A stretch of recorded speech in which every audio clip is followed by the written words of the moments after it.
Hello ನಮಸ್ಕಾರ, very good evening. ನೀವು ನೋಡ್ತಾ ಇದ್ದೀರಾ ರಾಜ್ ನ್ಯೂಸ್ ಕನ್ನಡ. ನಾನು ಶರತ್ ಹುಣಸೂರು. ಈ ಹೊತ್ತಿನ ವಿಶೇಷ ಬುಲೆಟಿನ್ನಲ್ಲಿ ರಾಜ್ಯ ರಾಜಕೀಯದಲ್ಲಾಗ್ತಾ ಇರದಂತಹ ಬಹುದೊಡ್ಡ ಬೆಳವಣಿಗೆ, ಅದರಲ್ಲೂ ನಿನ್ನೆ ಆದಂತಹ ಬೆಳವಣಿಗೆ. ಸಿದ್ದರಾಮಯ್ಯನವರು ತಮ್ಮ ಪಟ್ಟವನ್ನ ತ್ಯಾಗ ಮಾಡಿದ ನಂತರ ಈಗ ಹೈಕಮಾಂಡ್ ಅಂಗಳದಲ್ಲಿ ಬಿರುಸಿನ ಚರ್ಚೆಗಳಾಗ್ತಾ ಇದ್ದಾವೆ. ಯಾವ ರೀತಿಯಾದಂತಹ ಚರ್ಚೆ? ಸಿಎಲ್ಪಿ ನಾಯಕನ ಆಯ್ಕೆಯ ವಿಚಾರದ ಬಗ್ಗೆ, ಜೊತೆಗೆ ಸಂಪುಟವನ್ನ ರಚನೆ ಮಾಡುವ ವಿಚಾರದ ಬಗ್ಗೆ, ಕೆಪಿಸಿಸಿ ಅಧ್ಯಕ್ಷ ಸ್ಥಾನದ ವಿಚಾರಕ್ಕೆ ಸಂಬಂಧಪಟ್ಟಂತೆ. ಅದರಲ್ಲೂ ಪ್ರಮುಖವಾಗಿ ಏನು ಅಂತಂದ್ರೆ, ಯಾರ್ಯಾರಿಗೆ ಸಂಪುಟದಲ್ಲಿ ಅವಕಾಶವನ್ನ ಕೊಡಬೇಕು, ಅಂದ್ರೆ ಸಚಿವ ಸ್ಥಾನವನ್ನ ಕೊಡಬೇಕು ಅನ್ನೋ ವಿಚಾರ ಚರ್ಚೆಗೆ ಬಂದಾಗ ಹೈಕಮಾಂಡ್ ನಾಯಕರು ಒಂದು ಸೂತ್ರವನ್ನ ಅನುಸರಿಸ್ತಾ ಇದ್ದಾರೆ. ಯಾವ ಸೂತ್ರ, ಯಾರ್ಯಾರಿಗೆ ಚಾನ್ಸ್ ಸಿಗುತ್ತೆ? ಹಾಗಾದ್ರೆ ಈ ಹಿಂದೆ ಇದ್ದಂತಹ ಚರ್ಚೆಯ ಪ್ರಕಾರ ಹಳಬರಿಗೆ ಕೋಕ್ ಕೊಟ್ಟು ಹೊಸಬರಿಗೆ ಮಣೆ ಹಾಕುವ ಸಾಧ್ಯತೆ ಇದೆಯಾ? ಜೊತೆಗೆ ರಾಹುಲ್ ಗಾಂಧಿಯವರು ಒಂದು ಸೂತ್ರವನ್ನ ಅನುಸರಿಸುವ ನಿಟ್ಟಿನಲ್ಲಿ ರಾಜ್ಯ ಕಾಂಗ್ರೆಸ್ ನಾಯಕರಿಗೆ, ಹಿರಿಯ ನಾಯಕರಿಗೆ ಒಂದು ಅಡ್ವೈಸ್ ಮಾಡಿದ್ರು. ಏನಂತ? 60 ವರ್ಷದ ಒಳಗಿನ ಹಿರಿಯರನ್ನ ಆಯ್ಕೆ ಮಾಡೋದರ ಜೊತೆಗೆ ಹೊಸ ಮುಖಗಳಿಗೆ, ಯುವಕರಿಗೆ ಮಣೆ ಹಾಕಿ ಸಂಪುಟದಲ್ಲಿ ಅವಕಾಶವನ್ನ ಕೊಡಿ ಅನ್ನೋ ವಿಚಾರ. ಸೊ ಹಾಗಾಗಿ ಹೈಕಮಾಂಡ್ ಅಂಗಳದಲ್ಲಿ ಸದ್ಯದಲ್ಲಿ ಏನೇನಾಗ್ತಾ ಇದೆ, ರಾಜ್ಯ ಕಾಂಗ್ರೆಸ್ ವಿಚಾರಕ್ಕೆ ಸಂಬಂಧಪಟ್ಟಂತೆ, ಜೊತೆಗೆ ಸಿಎಲ್ಪಿ ನಾಯಕನ ಆಯ್ಕೆಯ ವಿಚಾರ, ಸಂಪುಟದಲ್ಲಿ ಯಾರ್ಯಾರಿಗೆ ಸ್ಥಾನ ಕೊಡಬೇಕು ಅನ್ನೋ ವಿಚಾರ, ಇದೆಲ್ಲದರ ಬಗ್ಗೆ ಕುಲಂಕುಷವಾಗಿ ಇನ್ಡೆಪ್ತ್ ಡೀಟೇಲ್ಸ್ ಅನ್ನ ನಿಮ್ಮ ಮುಂದೆ ಇಡ್ತಾ ಹೋಗ್ತೀನಿ. ಇದೇ ಹೊತ್ತಿನ ವಿಶೇಷ ಸಿದ್ದರಾಮಯ್ಯ ಪಟ್ಟತ್ಯಾಗ.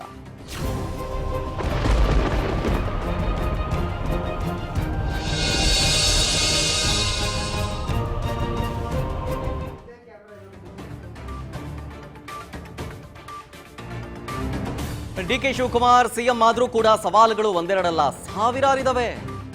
ಡಿಕೆ ಶಿವಕುಮಾರ್ ಕೈ ಕಟ್ಟಿ ಹಾಕೋದಕ್ಕೆ ಮಹಾರಣತಂತ್ರ ಸಿದ್ಧವಾಗಿದೆ. ಏನದು?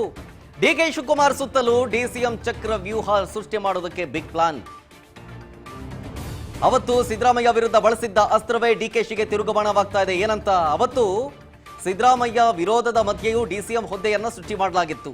ಇವತ್ತು ಡಿಸಿಎಂ ಸೃಷ್ಟಿಗೆ ಡಿಕೆ ಶಿವಕುಮಾರ್ಗೆ ಡಿಚ್ಚಿ ಕೊಡೋದಕ್ಕೆ ವಿರೋಧಿಗಳು ತಂತ್ರ ಎಣಿತಾ ಇದ್ದಾರೆ. ಯಾವ ರೀತಿಯಾಗಿ?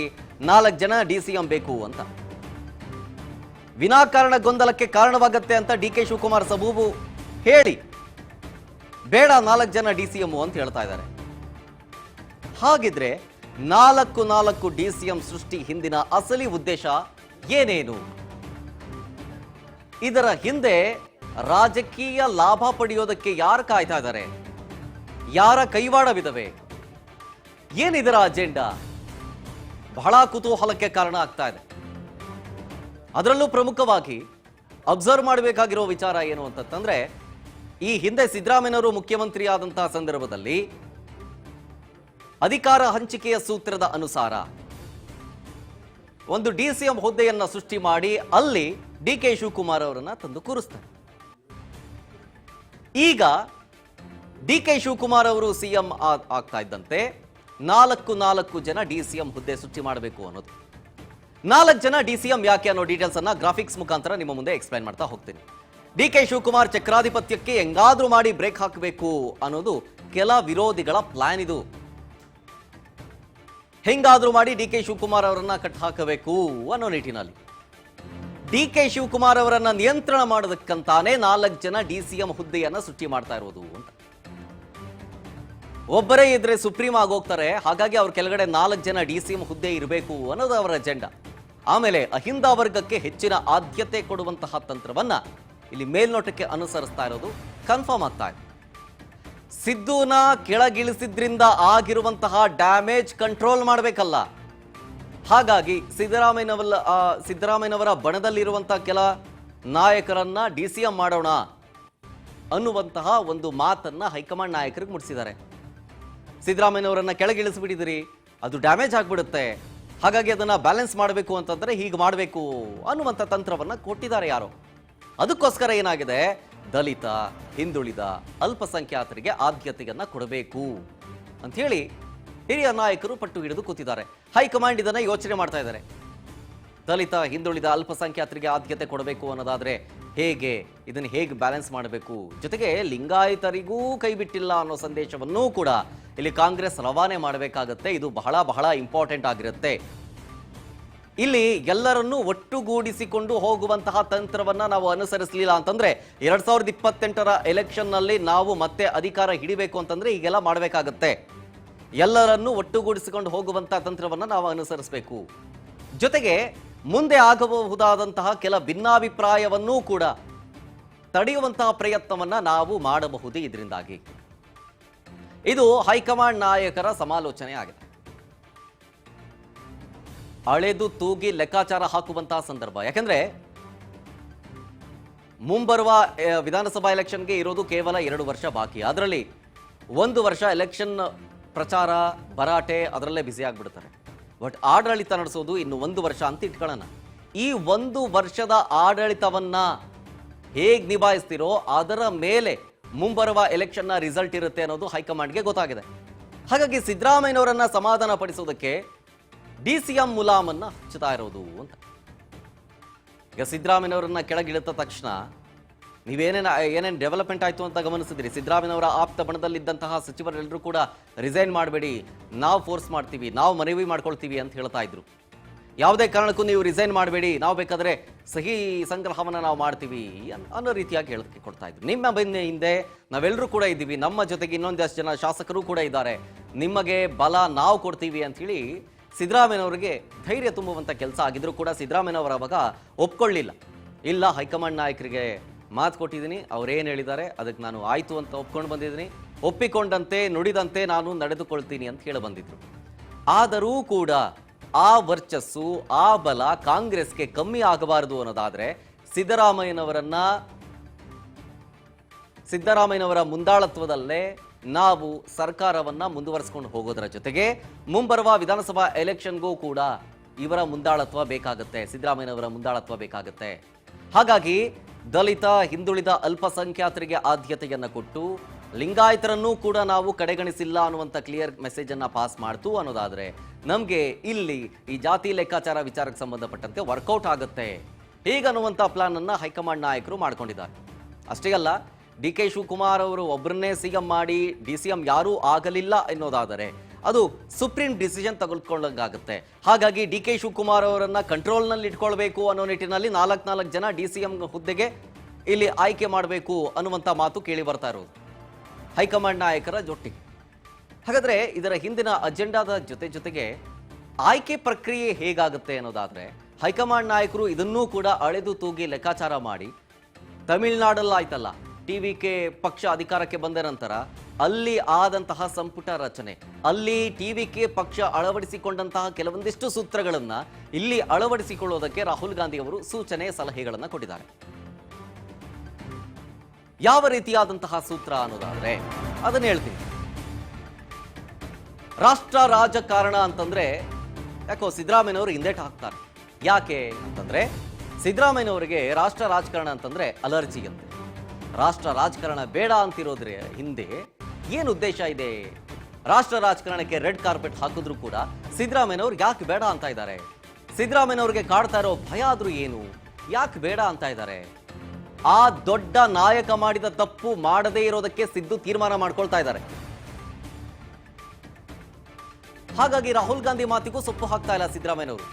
ವಿನಮ್ರವಾಗೇ ತಿರಸ್ಕರಿಸಿದ್ದೇನೆ ಸುದ್ದಿಗೋಷ್ಠಿಯಲ್ಲಿ ಸಿದ್ದರಾಮಯ್ಯನವರೇ ಹೇಳಿದಂತಹ ಮಾತಿದು.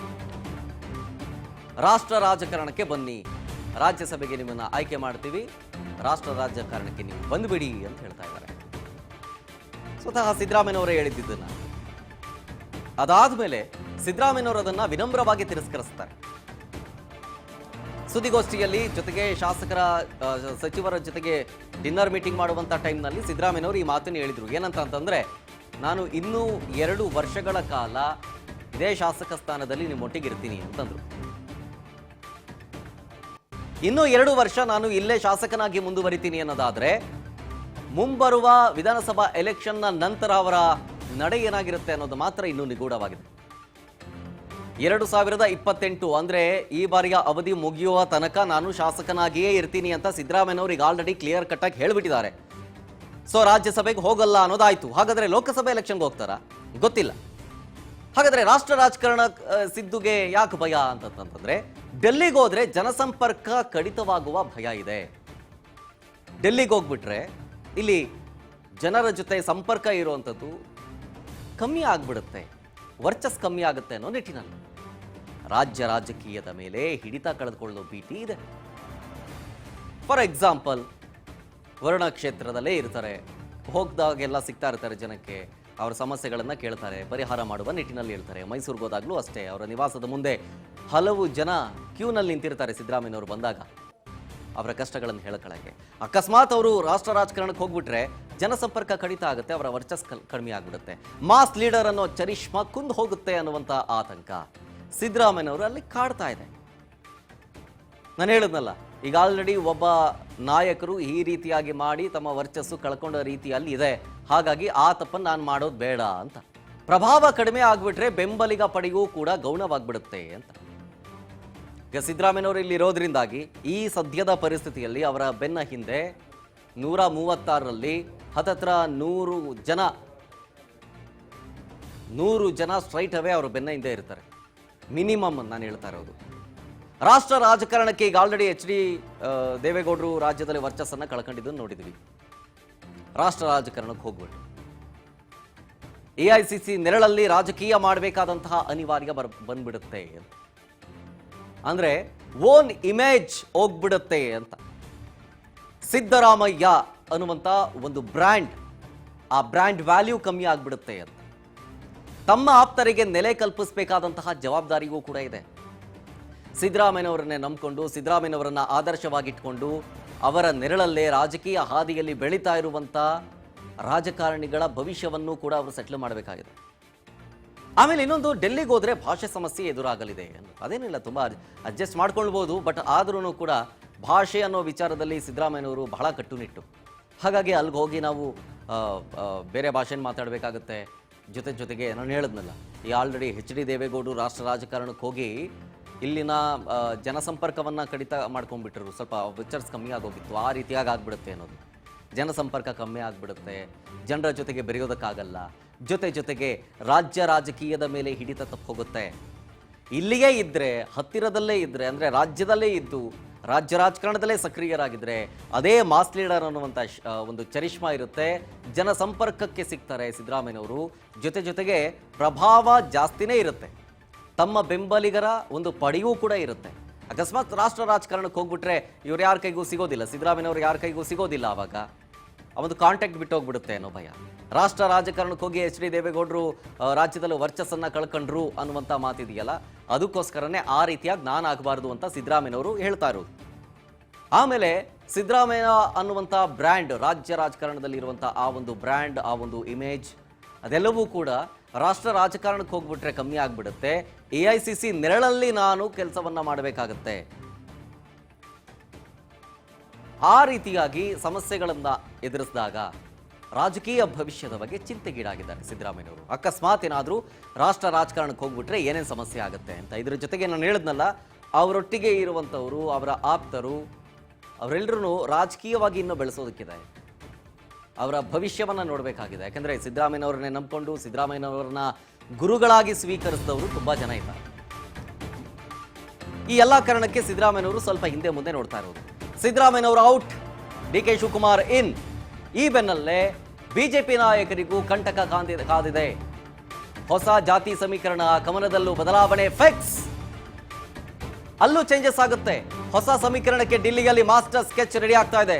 ಕಾಂಗ್ರೆಸ್ ಕುರ್ಚಿ ಕದನಕ್ಕೆ ಕಮಲ ಪಡೆಯ ಕೌಂಟರ್ ಸ್ಟ್ರಾಟಜಿ ಏನ್ ಗೊತ್ತಾ? DKಶಿ ಹವಾಗೆ ಬ್ರೇಕ್ ಹಾಕೋಕೆ ಬಿಜೆಪಿ ನಾಯಕತ್ವ ಹಂಚಿಕೆ ಸೂತ್ರ. ಅಹಿಂದ ವೋಟ್ ಬ್ಯಾಂಕ್ ಅನ್ನ ಸೆಳೆಯೋದಕ್ಕೆ ಕಮಲದಲ್ಲಿ ಸರ್ಜರಿ ಆಗ್ತಾ ಇದೆ ದೊಡ್ಡದಾಗಿ. ಕ್ಷಣಕ್ಕೂ ರೋಮಾಂಚನವಾಗ್ತಾ ಇದೆ ರಾಜ್ಯ ರಾಜಕೀಯ ಕಣ.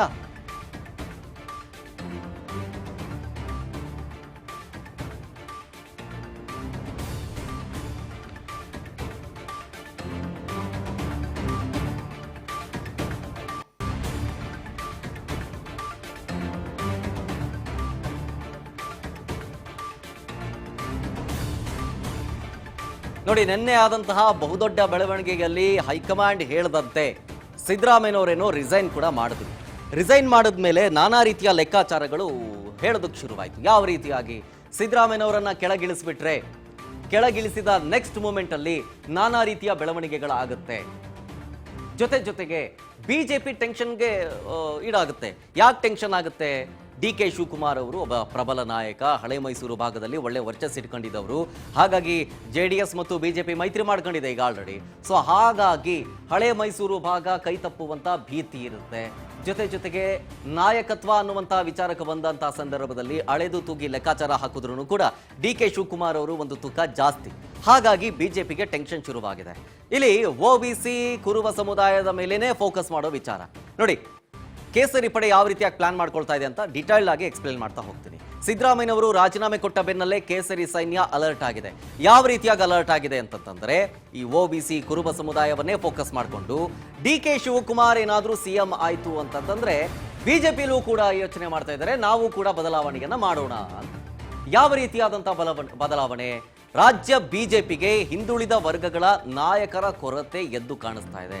ಬಿಜೆಪಿಯಲ್ಲಿ ಹಿಂದುಳಿದ ವರ್ಗದ ನಾಯಕರು ಯಾರೂ ಕೂಡ ಇಲ್ಲ ಅನ್ನೋ ರೀತಿಯಾಗಿ, ಅಂದ್ರೆ ಪ್ರಬಲ ನಾಯಕರು. ಕುರುಬ ಸಮುದಾಯದ ಮೇಲೆ ಹೆಚ್ಚು ಫೋಕಸ್ ಮಾಡಬೇಕು ನಾವು ಕೂಡ. ಯಾಕೆಂದ್ರೆ ಕುರುಬ ಸಮುದಾಯದಲ್ಲಿ ಸಿದ್ದರಾಮಯ್ಯನವರೇ ಮೊದಲಿಗರಾಗ್ತಾರೆ, ಜೊತೆಗೆ ವರ್ಚಸ್ಸಿರುವಂತ ನಾಯಕ. ನೆಕ್ಸ್ಟ್ ಬರೋದೇ ಇನ್ಯಾರನ್ನಾದ್ರೂ ನಾವು ಹುಟ್ಟಾಕಬೇಕು, ಒಬ್ಬ ನಾಯಕರನ್ನ ಹುಟ್ಟಾಕಬೇಕು ಅಂತ. 63 ಶಾಸಕರಲ್ಲಿ 13 ಮಂದಿ OBC ಸಮುದಾಯದ ಶಾಸಕರಿದ್ದಾರೆ. 63 ಶಾಸಕರಲ್ಲಿ ಇರೋದು OBC ಸಮುದಾಯದ ನಾಯಕರು 13. ಆಮೇಲೆ 19 ಜನ ಲಿಂಗಾಯತರು, 11 ಜನ ಒಕ್ಕಲಿಗರು ಮತ್ತು 6 ಜನ ಬ್ರಾಹ್ಮಣರಿದ್ದಾರೆ. ರಾಜ್ಯದಲ್ಲಿ ಕುರುಬ ಸಮುದಾಯದ ಮತ ಬಂದು 7% ಇದೆ. ಹಾಗಾಗಿ ಅದನ್ನು ಕೂಡ ನಾವು ಸೆಳಿಬೇಕು. ಸಿದ್ದರಾಮಯ್ಯನವರು CM ಸ್ಥಾನದಿಂದ ಕೆಳಗಿಳಿದ್ರು. ಈಗ ನೆಕ್ಸ್ಟ್ ಕುರುಬ ನಾಯಕರ ಒಂದು ಉದಯ ಆಗಬೇಕು. ಜೊತೆಗೆ ಆ ವೋಟನ್ನ, ಈಗ ಕುರುಬ ಮತಗಳೆಲ್ಲವೂ ಕೂಡ ಸಿದ್ದರಾಮಯ್ಯನವರಿಗೆ ಹೋಗುತ್ತೆ ಅನ್ನೋದು ರಾಜಕೀಯ ಲೆಕ್ಕಾಚಾರ. ಹಾಗಾಗಿ ಆ ಮತವನ್ನ ನಾವು ಸೆಳಿಬೇಕು ಅಂತೇಳಿ ಬಿಜೆಪಿ ನಾನಾ ರೀತಿಯ ತಂತ್ರ. ಈಶ್ವರಪ್ಪ ಪಕ್ಷ ತ್ಯಜಿಸಿದ ಬಳಿಕ ಕುರುಬ ನಾಯಕರ ಕೊರತೆ ಬಿಜೆಪಿಯಲ್ಲಿ ಎದ್ದು ಕಾಣಿಸ್ತಾ ಇದೆ. ನಾನು ಹೇಳಿದ್ನಲ್ಲ, ಒಂದು ನಾಯಕನ ಉದಯ ಆಗಬೇಕು. ಸದ್ಯ ಲಿಂಗಾಯತ, ಒಕ್ಕಲಿಗ, ದಲಿತರಿಗೆ ನಾಯಕತ್ವದ ಹಂಚಿಕೆಯನ್ನ ಮಾಡುವ ನಿಟ್ಟಿನಲ್ಲಿ ಬಿಜೆಪಿ ತಲೆ ಕೆಡಿಸ್ಕೊಂಡಿದೆ. ನಾಯಕತ್ವವನ್ನ ಹಂಚಿಕೆ ಮಾಡಬೇಕು ಅನ್ನೋ ನಿಟ್ಟಿನಲ್ಲಿ, ಜಾತಿ ಸಮೀಕರಣದಲ್ಲಿ ನಾಯಕತ್ವದ ಹಂಚಿಕೆ ಮಾಡೋಣ ಅನ್ನೋದರ ಬಗ್ಗೆ ಬಿಜೆಪಿ ಚಿಂತನೆಯನ್ನ ಮಾಡ್ತಾ ಇದೆ. ಈ ಜಾತಿ ಲೆಕ್ಕಾಚಾರಗಳು ಎಷ್ಟು ಮಟ್ಟಿಗೂ ವರ್ಕೌಟ್ ಆಗುತ್ತೆ ಅನ್ನೋದನ್ನು ಗಮನಿಸಬೇಕಾಗುತ್ತೆ. ಬಿಜೆಪಿ ಅನ್ನೋ ಚಿಂತನೆ ಮಾಡ್ತಾ ಇದೆ. ಅದಕ್ಕೆ ಬೇಕಾದಂತಹ ಪ್ರಬಲ ನಾಯಕರು ಬೇಕು, ಅದಕ್ಕಿರುವಂತಹ ವರ್ಚಸ್ಸಿರಬೇಕು ಆ ನಾಯಕರಿಗೆ. ಸಿದ್ದರಾಮಯ್ಯನವರು ರಾಜೀನಾಮೆ ಕೊಟ್ಟರು ಅಂದ ತಕ್ಷಣ ಎಲ್ಲ ಕುರುಬ ಮತಗಳು ಬಿಜೆಪಿಲಿ ಯಾರಾದರೂ ಒಬ್ಬ ನಾಯಕನನ್ನ ಉದಯ ಮಾಡಿದ ತಕ್ಷಣ ಅವ್ರಿಗೆ ಹೋಗ್ಬಿಡುತ್ತೆ ಓಟು ಅನ್ನೋದಲ್ಲ.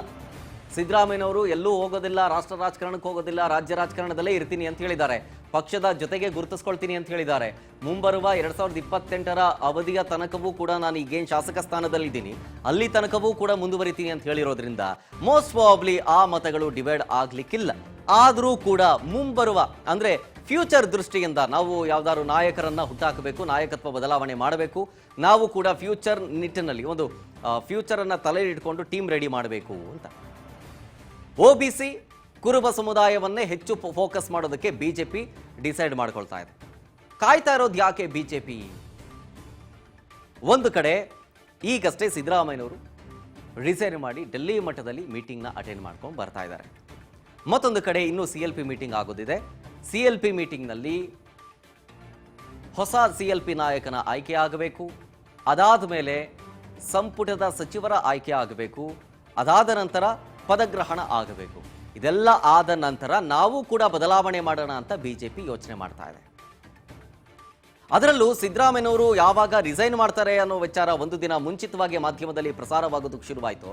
ಅವಾಗಿಂದ ಸಿದ್ದರಾಮಯ್ಯನವರ ಕ್ಷೇತ್ರ ವರ್ಣ ಮತ್ತು ಮೈಸೂರು ಭಾಗದಲ್ಲಿ, ಜೊತೆಗೆ ಬೆಂಗಳೂರಿನಲ್ಲೂ ಕೂಡ CM ಸಿದ್ದರಾಮಯ್ಯನವರ ಸರ್ಕಾರಿ ನಿವಾಸ ಅಲ್ಲೂ ಕೂಡ ಅಷ್ಟೇ, ಕಾವೇರಿಯಲ್ಲೂ ಕೂಡ ಜನ ಬೀಡು ಬಿಟ್ಟಿದ್ರು, ಬೆಂಬಲಿಗರು ಬೀಡು ಬಿಟ್ಟಿದ್ರು. ಯಾವುದೇ ಕಾರಣಕ್ಕೂ ರಿಸೈನ್ ಮಾಡಬಾರದು ಅನ್ನೋ ನಿಟ್ಟಿನಲ್ಲಿ. ಜೊತೆಗೆ ಕಾಂಗ್ರೆಸ್ ಮೇಲೂ ಕೂಡ ಕೋಪ ಮಾಡ್ಕೊಂಡಿದ್ರು.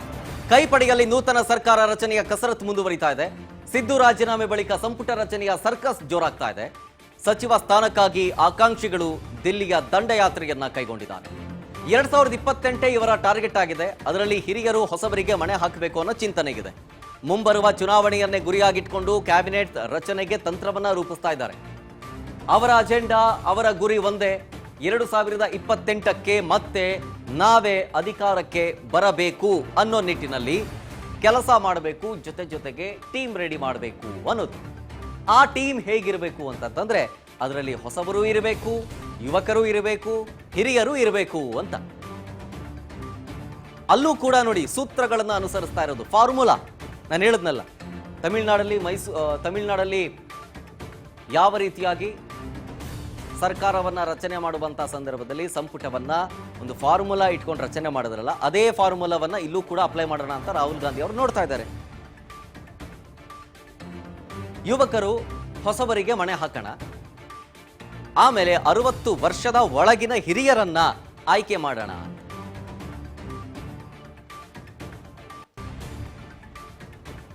ಹಾಗಾಗಿ ಈ ಕಸರತ್ತು ಇನ್ನೂ ಕೂಡ ಮುಗಿತಾ ಇದೆ. ಒಂದ್ ಕಡೆ ಸಿದ್ದರಾಮಯ್ಯನವರು ಒಂದು ಪಟ್ಟಿಗೆಯನ್ನ ಕೊಟ್ಟು ಬಂದಿದ್ದಾರೆ. ಡಿ ಕೆ ಶಿವಕುಮಾರ್ ಅವರು ಡೆಲ್ಲಿಗೆ ತೆರಳುವಂತಹ ವಿಮಾನದಲ್ಲೇ ಕೂತ್ಕೊಂಡು ಆ ಒಂದು ಪಟ್ಟಿಯನ್ನು ಫೈನಲ್ ಮಾಡ್ತಾ ಇದ್ರು. ಅಂದ್ರೆ ಸದ್ಯ ಸಿದ್ದು ಸಂಪುಟದಲ್ಲಿದ್ದಂತಹ ಕೆಲ ಸಚಿವರ ಹೆಸರುಗಳನ್ನೂ ಕೂಡ ಕೈ ಬಿಡಲಾಗಿದೆ ಅನ್ನೋ ಮಾಹಿತಿ ಇದೆ. ಒಂದಷ್ಟು ಜನನ್ನ ಉಳಿಸ್ಕೊಳ್ಬೇಕು ಅದೇ ಸ್ಥಾನದಲ್ಲಿ ಅನ್ನೋ ಮಾತು ಕೂಡ ಕೇಳಿ ಬರ್ತಾ ಇದೆ. ಬಟ್ ಗೊತ್ತಿಲ್ಲ ಹೈಕಮಾಂಡ್ ಏನ್ ನಿರ್ಧಾರ ತೆಗೆದುಕೊಳ್ಳುತ್ತೆ ಅಂತ. ಯಾವ ರೀತಿಯಾಗಿ ಹೊಸ ಮುಖಗಳಿಗೆ ಮಣೆ ಹಾಕಲಾಗ್ತಾ ಇದೆ, ಯಾರ್ಯಾರಿಗೆ ಮಣೆ ಹಾಕಲಾಗುತ್ತೆ, ವಿತ್ ಫೋಟೋಸ್ ನಿಮ್ಮ ಮುಂದೆ ಇಡ್ತಾ ಇದ್ದೀನಿ. ಬೇಳೂರು ಗೋಪಾಲಕೃಷ್ಣ ಅವರ ಹೆಸರು ಕೇಳಿ ಬರ್ತಾ ಇದೆ ಹೊಸ ಮುಖಗಳಿಗೆ. ಜೊತೆಗೆ ನರೇಂದ್ರ ಸ್ವಾಮಿ ಅವರ ಹೆಸರು ಕೂಡ ಕೇಳಿ ಬರ್ತಾ ಇದೆ. ಇವರು ಕೂಡ ಈ ಬಾರಿ ಡಿ ಕೆ ಶಿವಕುಮಾರ್ ಅವರು ಮುಖ್ಯಮಂತ್ರಿ ಆದರೆ ಅವರ ಸಂಪುಟದಲ್ಲಿ ಸ್ಥಾನವನ್ನು ಪಡ್ಕೊಳ್ಳಿಕ್ಕಿದ್ದಾರೆ. ರೂಪಾ ಶಶಿಧರ್ ಅವರೂ ಕೂಡ ಈಗ ಹೊಸ ಮುಖಗಳಿಗೆ ಮಣೆ ಹಾಕುವ ಲಿಸ್ಟ್ನಲ್ಲಿ ಸಚಿವರ ಸ್ಥಾನದಲ್ಲಿ ಹೆಸರಲ್ಲಿ ಮುಂಚೂಣಿಯಲ್ಲಿ ಬರ್ತಾ ಇರುವಂಥದ್ದು. ಜೊತೆಗೆ ಬಿ ಕೆ ಹರಿಪ್ರಸಾದ್ ಅವರ ಹೆಸರೂ ಕೂಡ ಕೇಳಿ ಬರ್ತಾ ಇದೆ. ಅವರೆಲ್ಲರೂ ಹೊಸ ಮುಖಗಳು ಅಂತ. ಅಂದ್ರೆ ಸಚಿವರಾಗಿ ಆಯ್ಕೆ ಆಗು ಮಂತ್ರಿಗಿರಿಗಾಗಿ ಇವರ ಹೆಸರು ಮುಂಚೂಣಿಯಲ್ಲಿ ಕೇಳಿ ಬರ್ತಾ ಇದೆ. ಬೇಳೂರು ಗೋಪಾಲಕೃಷ್ಣ, ನರೇಂದ್ರ ಸ್ವಾಮಿ ಅವರು, ರೂಪಾ ಶಶಿಧರ್ ಅವರು, ಬಿ ಕೆ ಹರಿಪ್ರಸಾದ್ ಅವರು. ಹಿಂದೆ ಬಿ ಕೆ ಹರಿಪ್ರಸಾದ್ ಅವರು ಏನೇನು ಮಾತಾಡಿದ್ರು ಕಾಂಗ್ರೆಸ್ ವಿಚಾರಕ್ಕೆ ಸಂಬಂಧಪಟ್ಟಂತೆ, ಸಿದ್ದರಾಮಯ್ಯನವರು ಅಧಿಕಾರ ಹಸ್ತಾಂತರ ವಿಚಾರಕ್ಕೆ ಸಂಬಂಧಪಟ್ಟಂತೆ ಸಿಕ್ಕಾಪಟ್ಟೆ ವೈರಲ್ ಆಗಿತ್ತು ಅವರ ಸ್ಟೇಟ್ಮೆಂಟ್ಗಳು. ರಾಜ್ಯ ರಾಜಕೀಯದಲ್ಲಿ ಒಂದು ರೀತಿಯಾಗಿ ಬದಲಾವಣೆಯ ಪರ್ವ ಶುರುವಾಗ್ತಾ ಇದ್ದಂಥ ಸಂದರ್ಭದಲ್ಲಿ ಇವರು ಹೈಪ್ನಲ್ಲಿದ್ದರು ಬಿ ಕೆ ಹರಿಪ್ರಸಾದ್ ಅವರು. ಜೊತೆಗೆ ನರೇಂದ್ರ ಸ್ವಾಮಿ ಅವರು ಬೇರೆ ಬೇರೆ ಇಲಾಖೆಗಳಲ್ಲಿ ಕೆಲಸ ಮಾಡಿದಂಥ ಅನುಭವವಿದೆ. ಜೊತೆಗೆ ಡಿ ಕೆ ಶಿವಕುಮಾರ್ ಮತ್ತು ಸಿದ್ದರಾಮಯ್ಯನವರು ಇಬ್ಬರೂ ಬಳಿಯೂ ಕೂಡ ಬಹಳ ಉತ್ತಮ ಒಂದು ಬಾಂಧವ್ಯವನ್ನು ಹೊಂದಿದ್ದಾರೆ. ಇನ್ನು ನೆಕ್ಸ್ಟ್ ಬರೋದಾದ್ರೆ ಕುಣಿಗಲ್ ರಂಗನಾಥ್, ಮಾಗಡಿ ಬಾಲಕೃಷ್ಣ, ಎನ್.ಎ. ಹ್ಯಾರಿಸ್, ಟಿ.ಬಿ. ಜಯಚಂದ್ರ ಅವರು, ಇವರಿಗೂ ಕೂಡ ಮಣೆ ಹಾಕಬೇಕು ಅನ್ನೋ ನಿಟ್ಟಿನಲ್ಲಿ. ಅಂದ್ರೆ ಈ ಹಿಂದೆ ಇದ್ದಂಥ ಸಿದ್ದು ಸಂಪುಟ ಏನಿರುತ್ತೋ ಅದೆಲ್ಲರನ್ನೂ ಕೂಡ ತೆಗೆದು ಹೊಸ ಮುಖಗಳಿಗೆ ಅವಕಾಶ ಕೊಡಬೇಕು ಅನ್ನೋ ನಿಟ್ಟಿನಲ್ಲಿ ಕೇಳಿ ಬರ್ತಾ ಇರೋ ಹೆಸರು. ಗುಬ್ಬಿ ಶ್ರೀನಿವಾಸ್ ಅವರ ಹೆಸರು ಕೇಳಿ ಬರ್ತಾ ಇದೆ. ಅಶೋಕ್ ಪಟ್ಟಣ್, ತನ್ವೀರ್ ಸೇಠ್, ಯು.ಟಿ. ಖಾದರ್ ಸದ್ಯ ಸ್ಪೀಕರ್ ಆಗಿದ್ದಾರೆ. ಸೊ ಅವರಿಗೆ ಮಂತ್ರಿಗಿರಿ ಕೊಟ್ಟು ಸ್ಪೀಕರ್ ಸ್ಥಾನಕ್ಕೆ ಇನ್ನೊಬ್ಬರನ್ನ ಕೂರಿಸುವಂತ ಒಂದು ಕೆಲಸ ಆಗುತ್ತೆ. ಆದರೆ ಯಾರ್ಯಾರಿಗೆ ಯಾವ ಖಾತೆ ಅದನ್ನ ಕೂಡ ಫೈನಲ್ ಆಗಬೇಕಾಗಿದೆ. ಬಟ್ ಇದು ಜಸ್ಟ್ ಸಂಭಾವ್ಯ ಪಟ್ಟಿ ನಾನು ಹೇಳ್ತಾ ಇರೋದು. ನಾನು ನಿಮಗೆ ತೋರಿಸ್ತಾ ಇರೋದು ಸಂಭಾವ್ಯ ಪಟ್ಟಿಗಳ ಹೆಸರು. ಕುಣಿಗಲ್ ರಂಗನಾಥ್, ಮಾಗಡಿ ಬಾಲಕೃಷ್ಣ ಅವರು ಮುಂಚೆಯಿಂದನೂ ಡಿ ಕೆ ಶಿವಕುಮಾರ್ ಅವರೇ ಮುಖ್ಯಮಂತ್ರಿ ಆಗೋದು ಅಂತ ಹೋದಲ್ಲಿ ಬಂದಲ್ಲಿ ಏರ್ಪೋರ್ಟ್ನಲ್ಲಿ, ಅವರ ಕ್ಷೇತ್ರದಲ್ಲಿ, ಬೆಂಗಳೂರಿನಲ್ಲಿ, ವಿಧಾನಸೌಧದ ಮುಂಭಾಗ ಎಲ್ಲ ಕಡೆಗೂ ಹೇಳ್ಕೊಂಡು ಬರ್ತಾ ಇದ್ರು. ಆಮೇಲೆ ಡಾಕ್ಟರ್ ಯತೀಂದ್ರ ಸಿದ್ದರಾಮಯ್ಯ MLC ಆಗಿದ್ದಾರೆ. ಜೊತೆಗೆ ಅವರನ್ನ MLC ಇಂದಲೇ ಅವರನ್ನ ಮಂತ್ರಿ ಮಾಡಬೇಕು ಅನ್ನೋ ನಿಟ್ಟಿನಲ್ಲಿ ಇವರ ಹೆಸರು ಕೂಡ ಕೇಳಿ ಬರ್ತದೆ. ಇನ್ಕ್ಲೂಡಿಂಗ್ ಸಿದ್ದರಾಮಯ್ಯನವರು ಡೆಲ್ಲಿಗೆ ಹೋದಂತಹ ಸಂದರ್ಭದಲ್ಲಿ ಯತೀಂದ್ರ ಸಿದ್ದರಾಮಯ್ಯನವರು ಕೂಡ ಹೋಗಿದ್ರು ಜೊತೆಗೆ ಸಿದ್ದರಾಮಯ್ಯನವರ ಜೊತೆಗೆ. ಆಮೇಲೆ ಅವರ ಹೆಸರು ಎಲ್ಲಿ ಕೇಳಿ ಬರ್ತಾ ಇದೆ ಅಂದ್ರೆ ಪ್ರಮುಖವಾಗಿ DCM ಸ್ಥಾನದಲ್ಲಿ ಅವರನ್ನು ಕೂರಿಸಬೇಕು ಅನ್ನುವಂಥ ಹೆಸರು ಕೇಳಿ ಬರ್ತಾ ಇದೆ. ಯಾರನ್ನ? ಯತೀಂದ್ರ ಸಿದ್ದರಾಮಯ್ಯನವರ ಹೆಸರು ಕೇಳಿ ಬರ್ತಾ ಇರೋದು DCM ಸ್ಥಾನಕ್ಕಾಗಿ. ಗಮನಿಸಬೇಕು, ಕೇವಲ ಒಬ್ಬ DCMನ ಹೆಸರು ಕೇಳಿ ಬರ್ತಾ ಇಲ್ಲ, ಇಲ್ಲಿ 4 DCM ಹುದ್ದೆಗಳನ್ನ ಸೃಷ್ಟಿ ಮಾಡಬೇಕು ಅನ್ನುವಂಥ ವಿಚಾರ ಇದೆ. ಅದರಲ್ಲಿ ಒಂದು ಹೆಸರು ಸದ್ಯಕ್ಕೆ ಮುನ್ನೆಲೆಗೆ ಬಂದಿರೋದು ಡಾಕ್ಟರ್ ಯತೀಂದ್ರ ಸಿದ್ದರಾಮಯ್ಯನವರ ಹೆಸರು DCM ಸ್ಥಾನಕ್ಕೆ ಮಾತ್ರ. ಜೊತೆಗೆ ಕೆ ಷಡಾಕ್ಷರಿ, ಗುಬ್ಬಿ Srinivas, Ashok Pattan, TB. Jayachandra, Magadi Balakrishna, N A. Harris ಇವರೆಲ್ಲರಿಗೂ ಕೂಡ ಮಣೆ ಹಾಕ್ತಾರೆ ಅನ್ನುವಂತಹ ವಿಚಾರ ಸದ್ಯ ಹೈಕಮಾಂಡ್ ಅಂಗಳದಿಂದ ಕೇಳಿ ಬರ್ತಾ ಇರೋ ಹೆಸರಿದೆಲ್ಲವೂ ಕೂಡ. ಆದರೆ ಸಂಭಾವ್ಯ ಪಟ್ಟಿ ಕನ್ಫರ್ಮ್ ಆಗಿಲ್ಲ. ಇದನ್ನ ಸಂಭಾವ್ಯ ಪಟ್ಟಿ ಇವರುಗಳಿಗೆ ಮಣೆ ಹಾಕುವ ಸಾಧ್ಯತೆ ದಟ್ಟವಾಗಿ ಕಾಣಿಸ್ತಾ ಇದೆ ಅಂತ.